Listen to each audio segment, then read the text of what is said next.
Hay una que recién estabas nombrando, ¿no? Un argentino cubano, ¿no? Un argentino cubano, pero a mí me gusta mucho nombrarlo como argentino.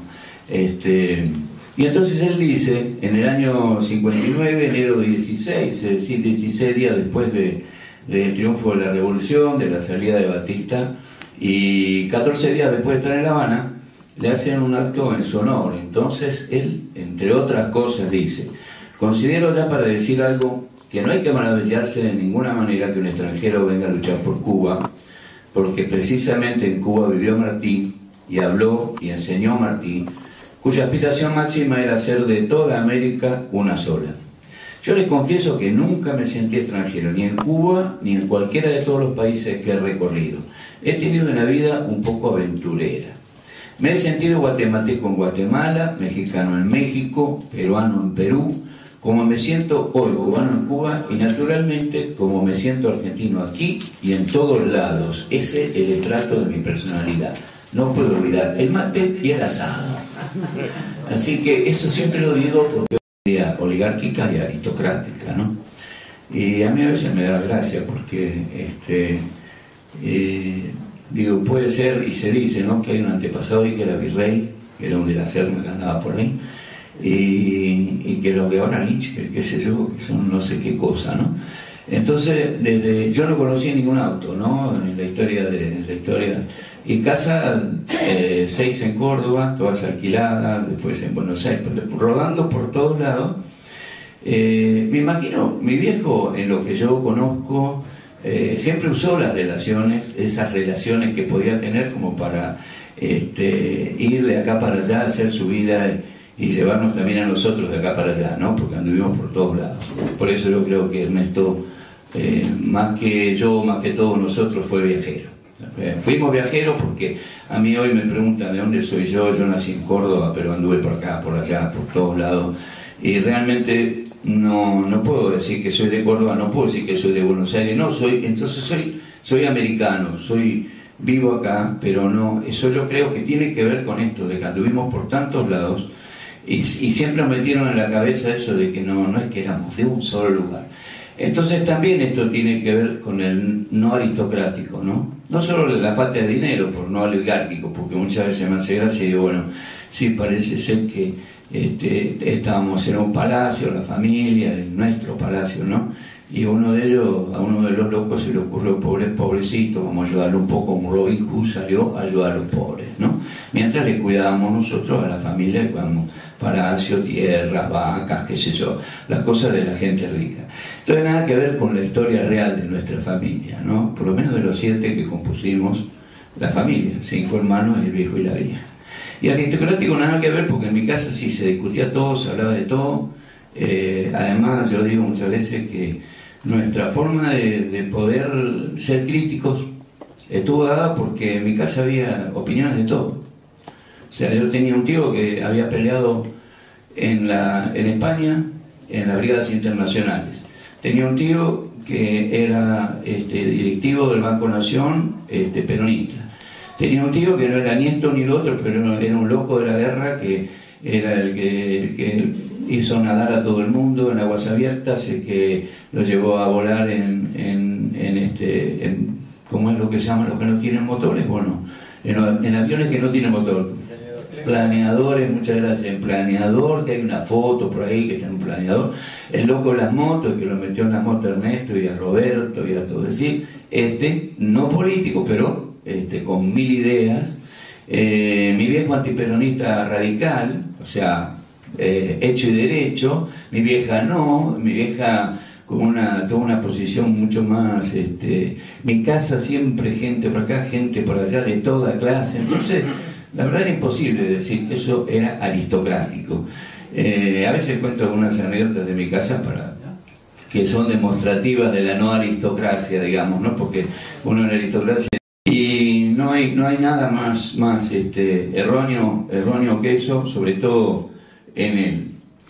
En la familia, él hizo muchos viajes. Todos tuvimos medio viajeros, pero sobre todo él era un tipo incansable en el sentido de estar de acá para allá. Ya de pibe me contaba un primo que ya falleció, Córdoba, uno de la familia que sí son muy cercanos. Esa tía era la mujer de que estuvo en España, en las viajes internacionales, y bueno, ella también estaba en la misma que el marido. Y se iban a dedo por la sierra, ya cuando chicos, ¿no? Cuando jóvenes, por la sierra. Después lo primero tuvo una bicicleta que le puso un motor, él le llamó la Poderosa, pero era la Poderosa 1, porque la otra fue la Poderosa 2, ¿no? Pero la Poderosa 1 era una bicicleta con motor. Hizo 4.500 kilómetros con la bicicleta esa, fue todo el norte, volvió. Ahí sí era él solo, porque no podían ir dos en la bici. Y entonces incluso tenía un motor que era el Cucciolo, un motor italiano. Entonces cuando regresó intentó con los fabricantes a ver si le daban otro motor, y eso, pero anduve 4.500, ¿no? Era pechador también, ¿no? Entonces a ver si le daban otro motor. Pero el motor se lo dieron, pero salió en el gráfico. Hay un gráfico del año 50, año del Libertador General San Martín, año 1950, en donde está una foto en la que hacen propaganda, por supuesto propaganda el fabricante del motor, de este loco que anduvo 4.500 kilómetros con la bicicleta de motor. Posteriormente a eso se embarcó en barcos petroleros, que el otro día me llamaron de Comodoro Rivadavia, me querían mostrar una foto para ver si es que el barco ese era en el que él había estado, porque entonces estudiaba medicina y se embarcó como enfermero. Entonces desde Comodoro Rivadavia hasta el Caribe, y de Caribe a Comodoro Rivadavia no sé cuántos viajes hizo, algunos. Él mismo decía que era realmente un aburrimiento eso, bueno, cualquier cantidad de tiempo arriba del barco, y casi ni se enfermaba nadie, así que estaba mirando nada más que mirando el mar. Pero después, bueno, está con Alberto Granado, y ya ustedes me imagino que conocerán el tema del diario de motocicleta, la historia del petiso Granado y eso. Él era, en realidad, eran amigos de la familia, ellos eran amigos de nuestra familia, o nuestra familia amigos de la familia de ellos. Ellos vivían cerca de Altagracia, y era más amigo Ernesto del hermano de Alberto, que se llamaba Tomasito. Pero el más loco era Alberto.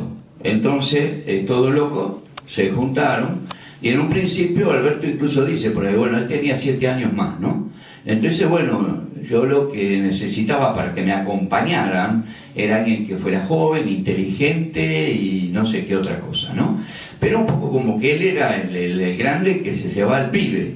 Bueno, y al poco tiempo ya después va contando que ya quedan a la par, y por último ya, qué sé yo, cuando por ejemplo él cuenta que Ernesto, como mi tío Jorge nos había enseñado a todos a nadar, y a un asmático y todo lo llevaba a nadar aguas abiertas, cuando están en la balsa, la famosa balsa, después que se le rompe la moto por Chile, él dice, no, yo me hice la promesa de cruzar el Amazonas nadando. Y entonces Alberto dice, vos estás loco, qué piraña, qué cocodrilo, qué de todo, ¿cómo te vas a tirar? No, se me voy a tirar, y pum, se tiró. Bueno, y Alberto esperando que se lo comieran las pirañas, ¿no?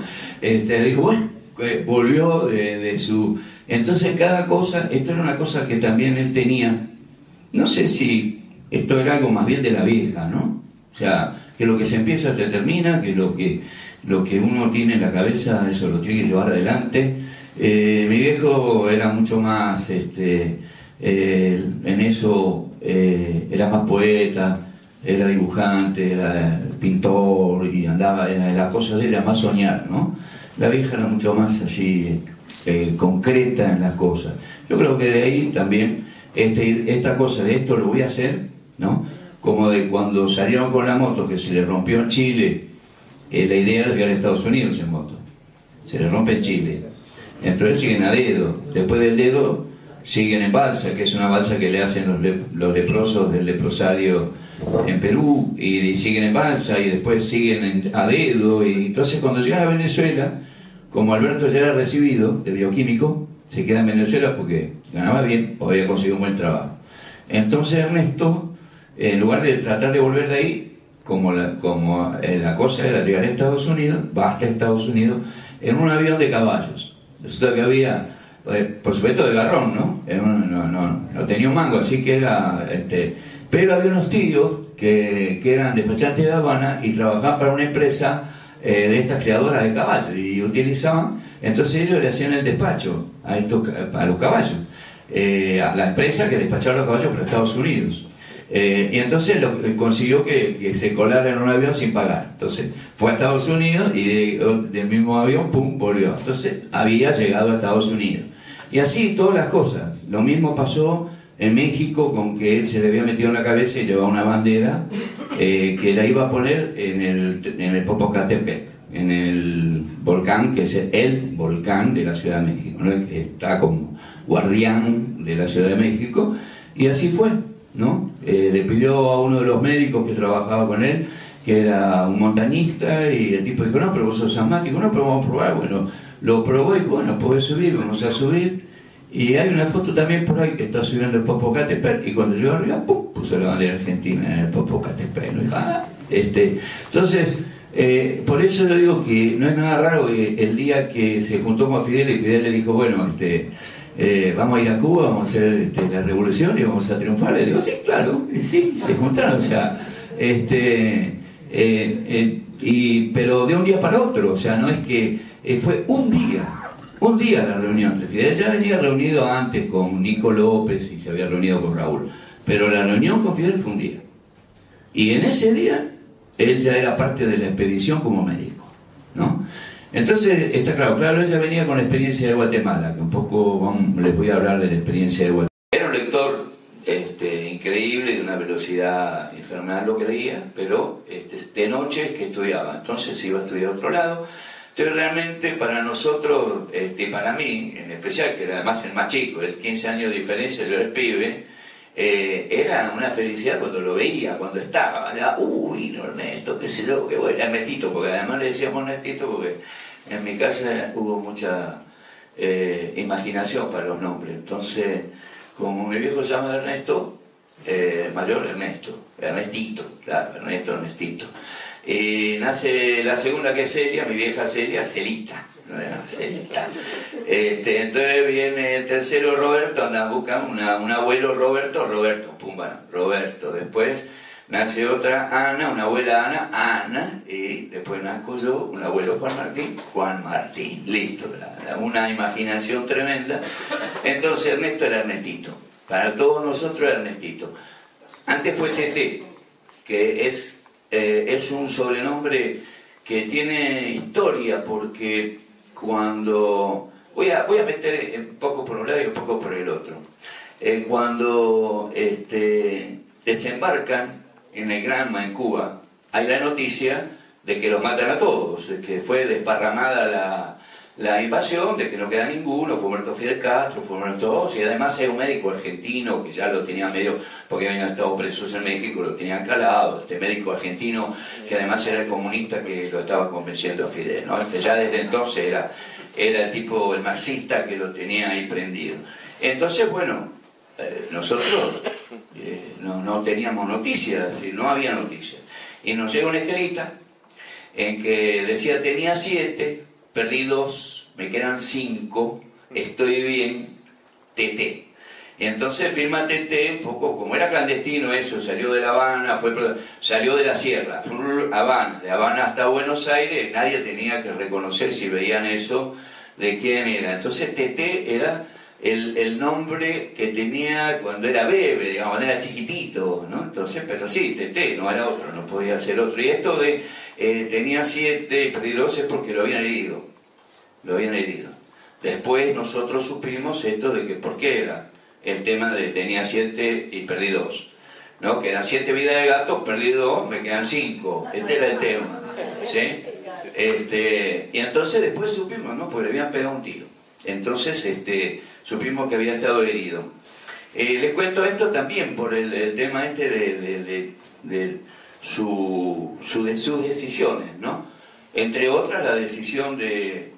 Nunca fue médico de cabecera, o sea, médico en México lo hizo durante un tiempo, pero en México también fue reportero gráfico y anduvo vendiendo un santito que llaman de Esquipula, santito de Esquipula. Entonces vendía el santito por la calle, y que decía un compañero que en realidad él utilizaba el santito para conocer a la gente, porque se iba a los barrios más metido por adentro, bien adentro, donde entonces ahí con el santito la gente se prendía con eso, y él iba conociendo y aprendiendo a los mexicanos de la Ciudad de México, pero del pueblo. Entonces, el santito de Esquipulas. Y bueno, vendió eso, y un poco hizo de médico, en el único lugar que hizo de médico, digamos, clínico o de médico atendiendo gente fue ahí en México. En Guatemala no lo pudo, lo intentó pero no pudo, y en Argentina él trabajó en un centro de estudios de alergia que se llamaba Pisani. Pisani era el médico jefe, y entonces era investigador ahí, en realidad investigaba, o sea, investigaba alergia. Todo el cuartel Moncada. Entonces ya se llamaba Movimiento 26 de Julio. Y ella empieza a parar la oreja con eso. Con la caída de Arbenz en Guatemala, ya la salida hacia México, ella empieza en las cartas incluso a definir temas que, bueno, que él había estado tratando de organizar la defensa armada, etcétera, con milicias, que no se había movilizado al pueblo, que el ejército había traicionado, que Arbenz había rogado prácticamente y que le había dejado el gobierno, primero le había dejado el gobierno un jefe militar, que después vino Castillo Armas, que venía de afuera, que estaba por supuesto manejado por Estados Unidos. Y entonces ya él empieza a hablar muy claramente del imperialismo norteamericano, ya muy claramente del entreguismo, muy claramente de que la lucha es a muerte, de que no hay ninguna otra posibilidad más que de vencer, o de victoria, o de triunfo, ¿no? Entonces cuando se encuentra con Fidel, por supuesto que rápidamente se ponen de acuerdo, ¿no? Yo creo que Fidel también, con esa capacidad inmensa que tiene Fidel de caracterizar a la gente, ¿no? Es como cuando caracterizó a Chávez, todo el mundo pensaba que Chávez era un cara pintada más, y Fidel dijo, no, ¿y cómo? Y al final no era un cara pintada más, esa cosa que de Fidel decía, bueno, este argentino parece... No es parecido a otros argentinos, debe haber dicho. Entonces le dijo, vení, y el otro dijo, este cubano no parece de los cubanos nada que cha-cha-cha, o rumbero, y entonces ahí se juntaron y ahí fueron para adelante, ¿no? O sea, realmente, muchas veces cuando me hablan y me dicen de que si Fidel le soltó la mano, que lo traicionó, que le hacía sombra, eso, así, absolutamente increíble, ¿no? O sea, es nada ingenuo y tiene todo un sentido de que, bueno, y Che es bueno y Fidel es el malo, entonces hay que ponerlo a Fidel como el traicionero, ¿no? Como eso. Por supuesto, los 7 tomos, pero después ver cómo fraccionarlo de manera tal, y cómo hacerlo también de lo más accesible a los jóvenes. Audiovisual, como sea, o sea, como los jóvenes andan ahora, es decir, hay algunos libros, un joven ve un libro así y ya le escapa, ¿no? Entonces, bueno, pero lo más importante es trasladarlo. Y hay algunas cosas que son increíbles, son perlas realmente, entre todo eso. Entonces, algunas de las cosas, yo las puse, hay un escrito que tiene que sí, dice Cuba, excepción histórica o vanguardia en la lucha anticolonialista. Bueno, los que somos de los años 60, sabemos que la Revolución Cubana hizo un antes y un después, sobre todo un antes y un después en la juventud, un antes y un después en los estudiantes, un antes y un después en los sindicatos, etcétera, pero en los partidos políticos, fundamentalmente los de izquierda. Es decir, entonces él acá está haciendo una mención a esto, directa o indirecta lo está haciendo. Dice, sin embargo, algunos sectores interesadamente o de buena fe han pretendido ver en ella, en la revolución, una serie de raíces y características excepcionales, cuya importancia relativa frente al profundo fenómeno histórico-social elevan artificialmente hasta constituirlas en determinantes. Se habla de excepcionalismo de la Revolución Cubana al compararla con las líneas de otros partidos progresistas de América, y se establece, en consecuencia, que la forma y camino de la Revolución Cubana son el producto de la Revolución y que en los demás países de América será diferente el tránsito de los pueblos. Lo hice por el año 72. El primero habla de una de las características distintas que pueda tener la Revolución Cubana. Dice, el primero, quizás el más importante, el más original, es esa fuerza telúrica llamada Fidel Castro Ruz, nombre que en pocos años ha alcanzado proyecciones históricas. El futuro colocará en su lugar los méritos de nuestro primer ministro. Pero a nosotros se nos antojan comparables con los de las más altas figuras históricas de toda Latinoamérica. Él hace después una larga caracterización de Fidel, que yo no se la voy a leer ahora, en todo caso, si después alguno dice, es cierto que le soltó la mano, que le hizo sombra, que eso se las leo para que quede más claro todavía qué es lo que pensaba el Che de su jefe, porque además siempre lo considero su jefe, totalmente, a pesar de que evidentemente estaban en un nivel, yo diría, superior a los demás, ¿no? Pero a un nivel de ellos dos, en el que las cosas que hablaban ellos, no sé quién más podía seguirlos, ¿no? Y entonces él dice que había otra cuestión que sí era quizás excepcional. Dice, la condición que pudiéramos calificar de excepción es que el imperialismo norteamericano estaba desorientado y nunca pudo aquilatar los alcances verdaderos de la Revolución Cubana. Hay algo en esto que explica muchas de las aparentes contradicciones del llamado cuarto poder norteamericano. Los monopolios, como es habitual en estos casos, comenzaban a pensar en un sucesor de Batista precisamente porque sabían que el pueblo no estaba conforme y que también lo buscaba, pero por caminos revolucionarios. ¿Qué golpe más inteligente y más hábil de quitar al dictadorzuelo inservible y poner en su lugar a los nuevos muchachos, entre comillas, que podrían en su día servir altamente los intereses del imperialismo? Jugó algún tiempo el imperio sobre esta carta de su baraja continental y perdió, lastimosamente. Antes del triunfo sospechaban de nosotros, pero no nos temían, más bien apostaban a dos barajas con la experiencia que tienen para este juego donde habitualmente no se pierde. Emisarios del Departamento de Estado fueron varias veces disfrazados de periodistas a calar la revolución montuna, pero no pudieron extraer de ella el síntoma del peligro inminente. Cuando quiso reaccionar el imperialismo, cuando se dio cuenta que el grupo de jóvenes inexpertos que paseaban el triunfo por las calles de La Habana tenían una clara conciencia de su deber político y una férrea decisión de cumplir con ese deber, ya era tarde. Y así amanecía en enero del 59 la primera revolución social de toda esta zona caribeña y la más profunda de las revoluciones americanas. Entonces, él le pone esto como una cosa excepcional, ¿no? Los yanquis estaban distraídos. Y cuando se quisieron avivar, perdieron. ¿Sí? Perdieron, pero bueno, hicieron todo lo posible para no perder. Después hay otros discursos en los que él habla ya para el año 62 con el tema de los cohetes.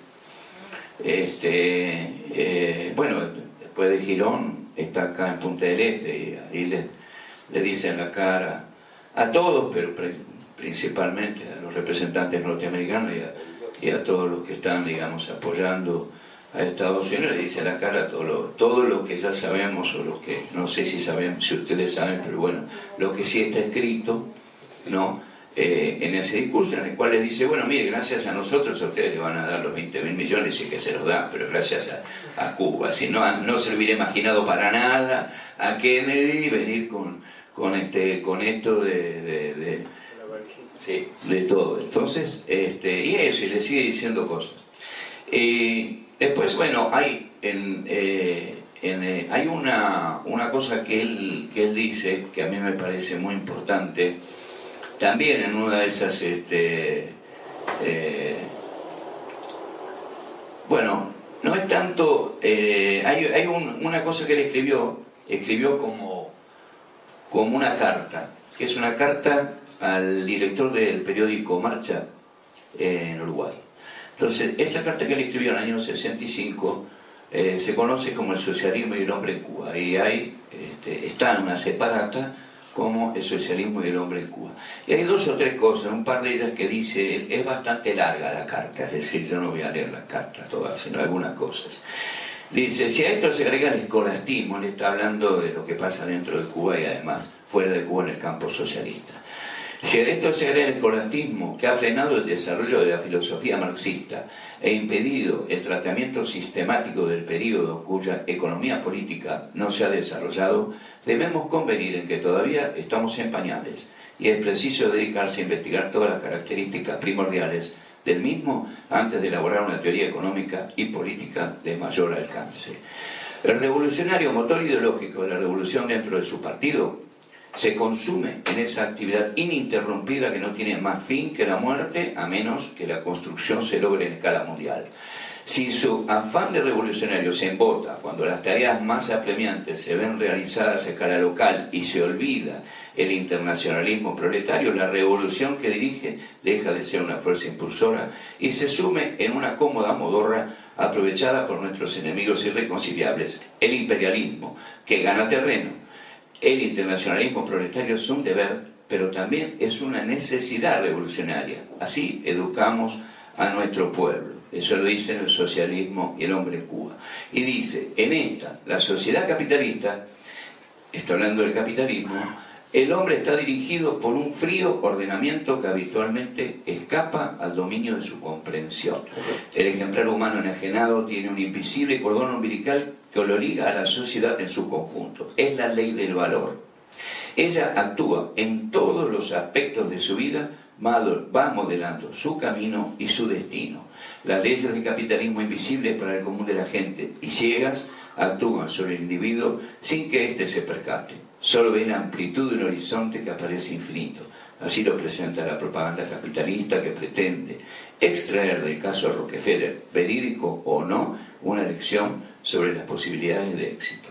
Bueno, en todos los escritos de él aparece el imperialismo, aparece la explotación del hombre por el hombre, aparece el capitalismo, aparece la revolución, aparece el escolastismo, el dogmatismo. Es decir, estas son cosas que constantemente, el burocratismo, que constantemente está planteando desde su posición ya de dirigente, es decir, y en el año 65 en una posición en la que ya está planeando seguir con su camino revolucionario en otros países.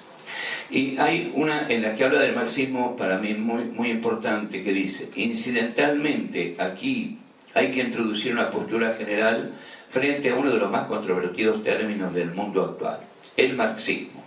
Nuestra posición, cuando se nos pregunta si somos marxistas o no, es la que tendría un físico al que se le preguntara si es newtoniano o a un biólogo si es pausteriano.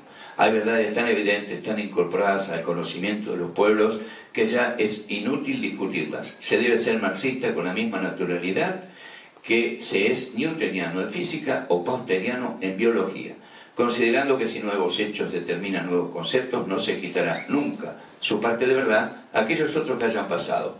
Tal es el caso, por ejemplo, de la relatividad einsteiniana o la teoría de los cuantas de Planck con respecto a los descubrimientos de Newton. Sin embargo, eso no quita absolutamente nada de grandeza al sabio inglés. Gracias a Newton es que pudo avanzar la física hasta lograr los nuevos conceptos del espacio.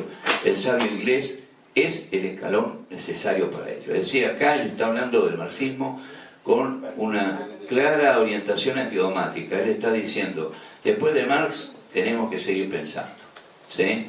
Administrador, Pablo, leí tu artículo, debo agradecerte lo bien que me tratas, demasiado bien creo, me parece además que tú también te tratas demasiado bien. La primera cosa que debe hacer un revolucionario que escribe historia es ceñirse a la verdad como un dedo en un guante. Tú lo hiciste, pero el guante era de boxeo y así no vale.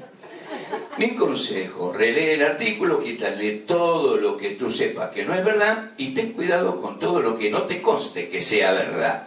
Saludos revolucionario, patria, muerte, venceremos. Y así sigue él con más y más cartas. No le voy a leer más porque si no, no me voy a aprovechar también de Anita, que si no...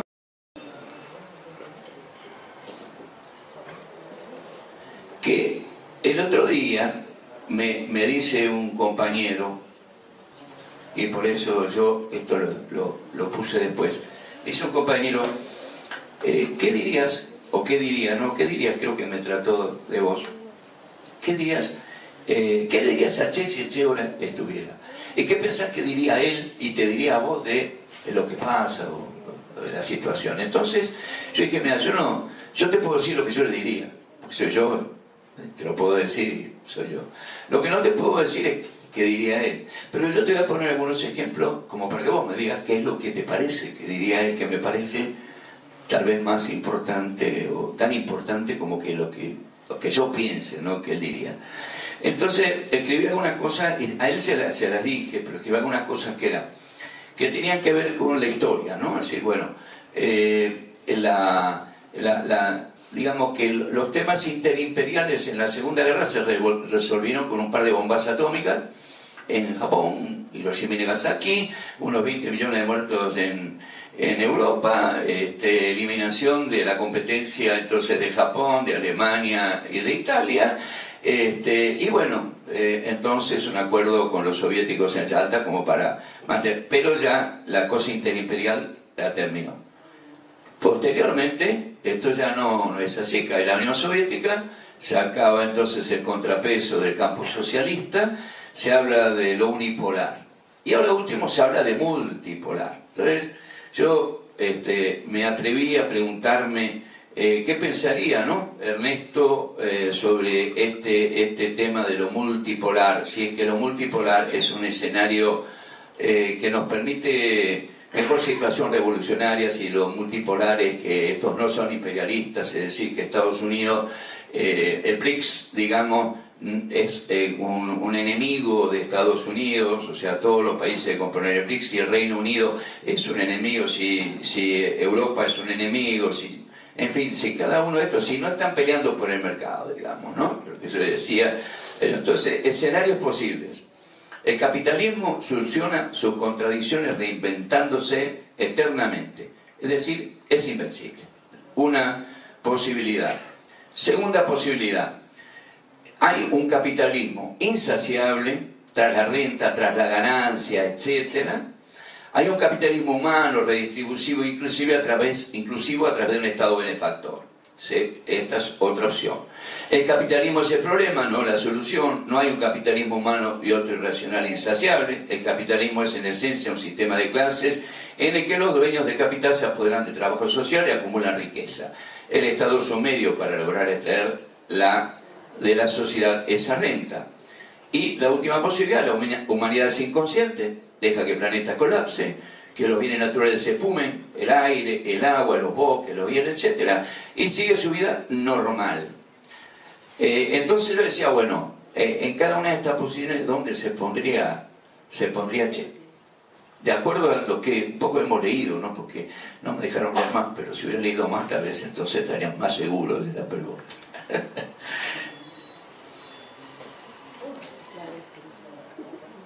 El capitalismo es el problema, no la solución. Ajá. No existe el capitalismo con rostro humano. Esa es una fantasía. ¿Están de acuerdo todos en esto? ¿Hay alguien que...?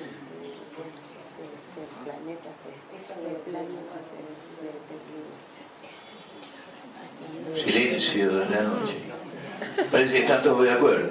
Bueno, aparte de esto, preguntas. Tenemos una marcha que dijo, combatiendo al capital, dijo, porque no sé si lo entiendo. Hay que ver con quién lo combate, a lo mejor con el Calvadiente, ¿viste? ¿Qué sé yo?